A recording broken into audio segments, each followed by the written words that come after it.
Singing fund क्या होता है? हम प्रॉफिट का एक पार्ट हर साल सिंगिंग फंड में डाल देते हैं। और ये सिंगिंग फंड का मतलब एक तरह से एक फंड है जो डिबेंचर को रिडीम करने के लिए बनाया गया है। तो जो लोग सिंगिंग फंड बनाते हैं उनको भी डीआरआर और डीआरआई नहीं बना, डिबेंचर रिजर्व नहीं बनाना होता है। हम हर साल प्रॉफिट का एक पार्ट सिंगिंग फंड में डाल देते हैं। उसके बाद ये पैसा इन्वेस्ट कर दिया जाता है। ये पैसा सिंगिंग फंड इन्वेस्टमेंट में इन्वेस्ट कर दिया जाता है। इस इन्वेस्टमेंट में हमें क्या मिलता है? इंटरेस्ट मिलता है।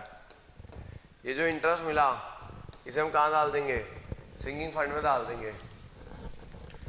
ये प्रोसेस ना चलता रहता है। कब तक चलता रहता है? ये प्रोसेस चलता रहता है। कब तक चलता रहता है? लास्ट, जब तक जिस साल लास्ट ईयर रिडम्पशन होगी, जिस दिन हमें रिडम्पशन करनी होगी, लास्ट ईयर ऑफ रिडम्पशन तक, लास्ट डेट ऑफ, ये मतलब ये लास्ट ईयर तक ये प्रोसेस चलता रहेगा। लास्ट डेट जब तक रिडम्पशन करनी है उस साल हम बेच देंगे। उस साल हम बेच देते हैं, हम इन्वेस्टमेंट होल्ड कर देते हैं। हम इन्वेस्टमेंट होल्ड कर देते हैं और डिबेंचर रिडीम कर देते हैं।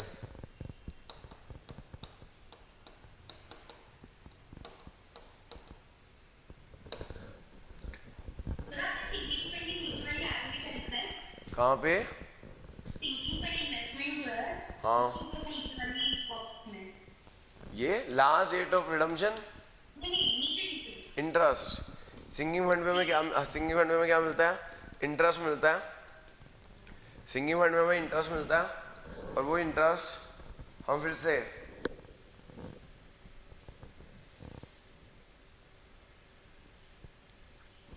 ये प्रोसेस चलता रहता है। ठीक है,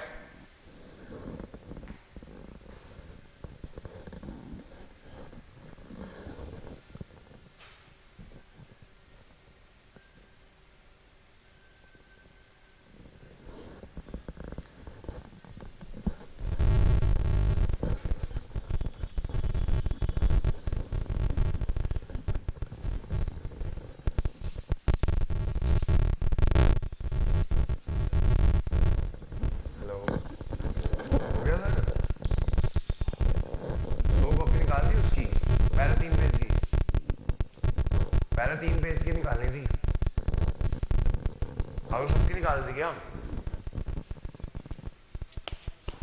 पहले 3 पेज की निकालनी है। 9 पेज है, वो 3 पेज की निकालनी है बस। हाँ, 100 सेट पहले 3 पेज। ठीक है जी, ओके। क्यों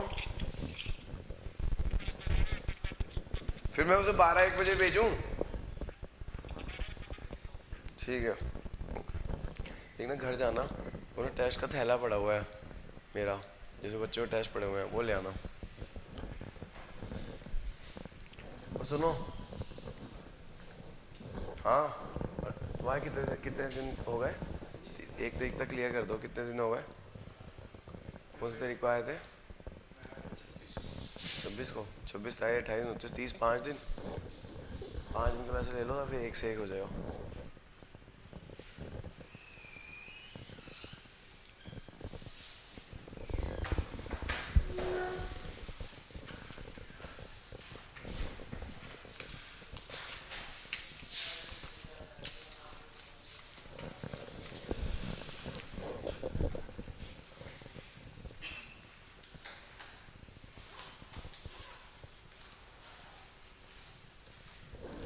₹50 अभी बाद में खुले होंगे ना, तो करवा के खुले करवा के मेरे को ₹50 दे दो।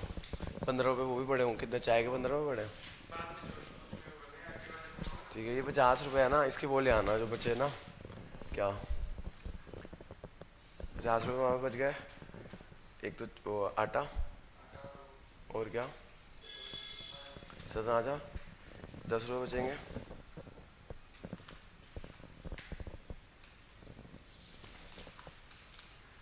और दूध भी ले आना, बाकी वैसे वापस भी कर देना मेरे को। ठीक है, अभी घर जाके टेस्ट पेपर का थैला उठा लाओ, बाकी सामान भी ले आओ। है ना, समझ आ गया पलक मैडम? आगे चलूं? देखो मैडम, ये ना प्रैक्टिकल के लिए कोई ज़्यादा सिग्निफिकेंस नहीं है, थोड़ा समझा देता हूँ कैसे होता है, क्योंकि इतना बड़ा ये तो क्वेश्चन आ नहीं सकता। बीकॉम में आता है, बीकॉम ऑनर्स में, यहाँ तो आएगा नहीं। तो यहाँ सिंगिंग फंड में क्या होता है, हर साल ना प्रॉफिट का एक पार्ट, हर साल हम प्रॉफिट का एक पार्ट अलग कर देते हैं सिंगिंग फंड में। वो कई बार हमें निकालना पड़ता है वो, कि हम हर साल कितना सिंगिंग फंड में अलग करेंगे। चलो वो मैं कल सिखाऊंगा वो कितना कैसे निकालते हैं। यहाँ पे ना साल के एंड में ना हम यहाँ पे एंट्री आती है, statement of PNL account debit to sinking fund, statement of PNL account debit to sinking fund आती है entry, statement of PNL account debit to sinking fund आ जाती है एंट्री। लेट से हमने हर साल ना मान लो 50,000 डिवेंचर रिडीम करने हैं। एक क्वेश्चन ये होगा 50,000 डिवेंचर रिडीम करने हैं 5 साल बाद, 50,000 डिवेंचर रिडीम करने हैं, 50,000 रुपये के डिवेंचर रिडीम करने हैं after 5 years, after 5 years,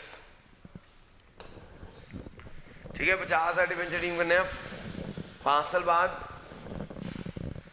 10,000 is transferred, 10,000 transfer every year to sinking fund, and amount is invested at 4%, and amount is invested 5% per annum in investment। हम 5% इन्वेस्टमेंट में इन्वेस्ट कर देंगे। एक काम करो, ये ना 5 साल बड़ा हो जाएगा, क्योंकि इतना बड़ा आएगा नहीं, आप इसे कर लो 20,000 कर लो, और डिवेंचर रिडीम करने हमें 3 साल बाद। ये सही रहेगा कि 50,000 डिवेंचर है, रिडीम करने हैं हमें 3 इयर्स के बाद, रिडीम आफ्टर 3 इयर्स करने हैं, रिडीम करने हैं 3 साल के बाद। 20,000 ट्रांसफर कर रहे हैं हम,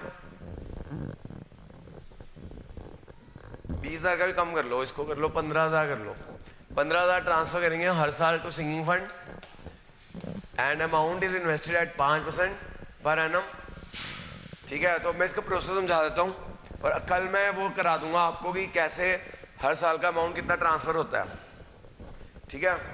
क्वेश्चन ये है 50,000 डिवेंचर रिडीम आफ्टर 3 साल, 15,000 transfer every year to SFA sinking fund, and amount is invested at 5% per annum,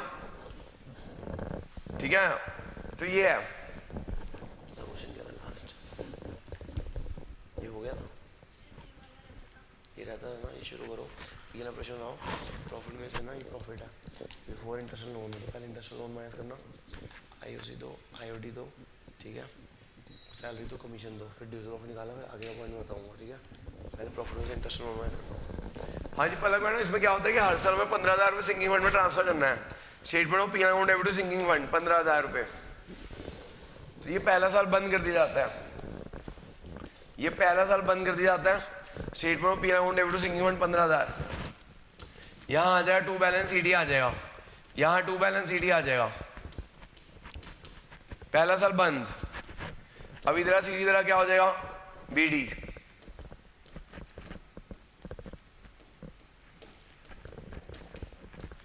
एक और अकाउंट बनाएंगे हम singing fund investment,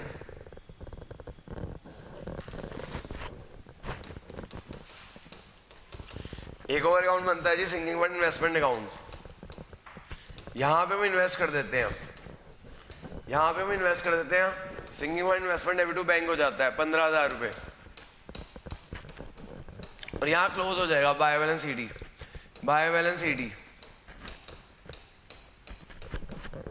singing fund investment debit to bank, फिर ये क्लोज हो जाएगा, बाय बैलेंस सीडी हो जाएगा। फिर ये जो आपने इन्वेस्टमेंट किया है ना, इस पर इंटरेस्ट मिलता है। कितना इंटरेस्ट रेट है मैंने बताया, 5% है।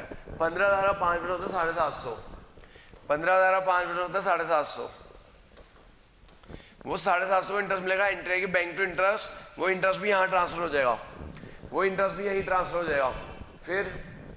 फिर से साल के एंड में फिर से एनुअल कॉन्ट्रीब्यूशन होगी, एंट्री आएगी statement of PNL account debit to sinking fund, statement of PNL account debit to sinking fund, फिर से एनुअल कॉन्ट्रीब्यूशन इधर ट्रांसफर हो जाएगी। अब इस बार कितनी इन्वेस्टमेंट होगी, अब इस बार कितनी इन्वेस्टमेंट होगी, इंटरेस्ट प्लस एनुअल कॉन्ट्रीब्यूशन, इधर सीडी इधर बीडी, इधर सीडी इधर का बीडी, फिर हम इन्वेस्टमेंट कितनी करेंगे 15750, फिर हम इन्वेस्टमेंट करेंगे 15750 की।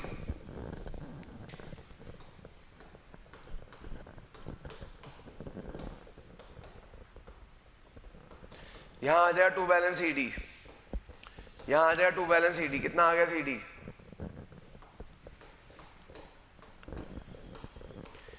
30750 आ गया, और यहाँ पे भी 30750 हो गया। यानी मोरल स्टोरी, फंड का बैलेंस ना, जो फंड का बैलेंस होगा ना, सिंगिंग फंड का बैलेंस, वो हमेशा इन्वेस्टमेंट के इक्वल रहेगा। जो फंड का बैलेंस होगा वो हमेशा किसके इक्वल रहेगा? इन्वेस्टमेंट के इक्वल रहेगा। ठीक है, समझ आ रही है पलक? मैंने दोबारा समझाऊं? हाँ,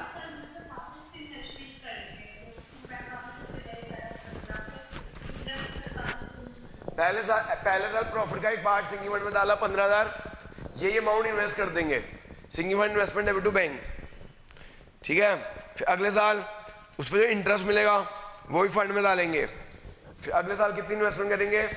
इंटरेस्ट प्लस एनुअल कॉन्ट्रीब्यूशन, और उसको इन्वेस्ट कर देंगे। समझ आ गई बात मैडम कि नहीं आई? ये प्रोसेस चलता रहेगा जब तक, जिस साल रिडम्पशन डेट तक। तो ये आगे लास्ट ईयर आ गया, इधर सीधी तरह बीडी हो जाएगा, इधर सीधी तरह बीडी हो जाएगा। फिर क्या करेंगे? इधर सीधी तरह बीडी हो जाएगा, इंटरेस्ट मिलेगा, इंटरेस्ट मिलेगा 5%, इंटरेस्ट मिलेगा 5%। 30750 का 5% करना, 30750 का 5% करना, कैलकुलेट कितना आ रहा है?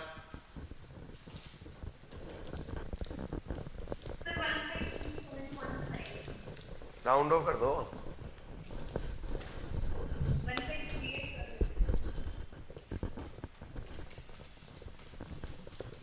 1537.5 आ रहा है, 1538 कर दो।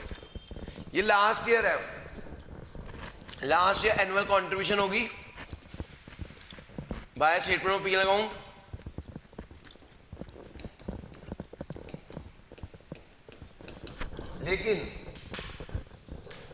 लेकिन ना इस बार इन्वेस्टमेंट करते नहीं है। लास्ट ईयर में इन्वेस्टमेंट खरीदते नहीं है, इन्वेस्टमेंट बेच देते हैं। लास्ट ईयर में इन्वेस्टमेंट करते नहीं है, इन्वेस्टमेंट बेच देते हैं। लेट्स से क्वेश्चन लिखा हुआ है, इन्वेस्टमेंट सोल्ड फॉर 30,800। क्वेश्चन लिखा हुआ कि हमने इन्वेस्टमेंट बेच दी, तो लास्ट में इन्वेस्टमेंट खरीदते नहीं है, इन्वेस्टमेंट बेच देते हैं। तो लास्ट में इन्वेस्टमेंट बेच देंगे, और ये जो प्रॉफिट होगा ना, ये जो 50 रुपया प्रॉफिट हुआ वो कहाँ चला जाएगा? सिंकिंग फंड में चला जाएगा। जो प्रॉफिट होगा वो कहाँ चला जाएगा? सिंकिंग फंड में चला जाता है। प्रॉफिट हो लॉस हो दोनों सिंकिंग फंड में चले जाते हैं। इन्वेस्टमेंट होने पे कोई भी प्रॉफिट या लॉस होगा सिंकिंग फंड में चला जाएगा। तो इधर डेबिट है तो इधर क्या हो जाएगा? क्रेडिट हो जाएगा। उधर डेबिट है उधर क्या हो जाएगा? क्रेडिट हो जाएगा। समझ आ गई बात?